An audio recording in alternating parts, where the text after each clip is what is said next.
Well, several new movies out at theaters this past weekend, and you were excited to get out to go see them. I don't think you actually did, though, Tamara. No, I wanted to.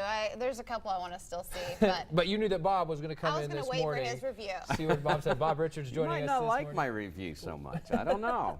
Why is that? I'll tell you in a minute. All right, we'll get to it. First of all, the box office. A teddy bear ruled at the box office over the weekend, with the glistening male strippers not too far behind. Ted was the #1 movie with just over 54 million, while Magic Mike was second with 39.2 million. Last week's champ Brave fell to third with a still respectable 34 million. Tyler Perry's Medea's Witness Protection was fourth. And the week's other new release, People Like Us, was 10th with 4.3 million. Ted is crass, foul, filthy, and decidedly not politically correct. It's everything you expect from a Seth MacFarlane film. It's also extremely funny.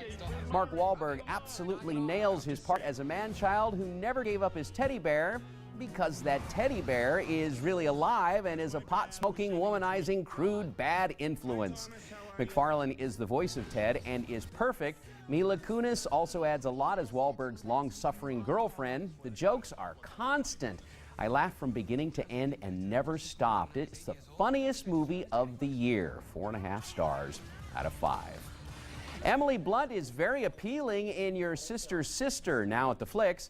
She's only the first third of a great cast that includes Rosemary DeWitt and Mark Duplass, who also have terrific chemistry. This funny, awkward film features great writing, smart dialogue, and loads of heart. I fell in love with the characters and in love with this film. 4.5 stars out of 5.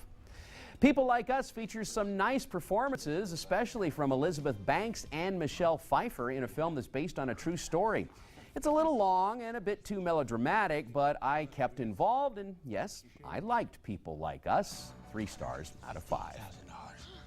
Magic Mike is a movie that was made almost exclusively for the ladies. I was the only male in the packed showing I attended. I was glad I brought my wife. There was a huge amount of man candy in the film. For straight men, it'll be extremely awkward, as there are way too many man parts on full display.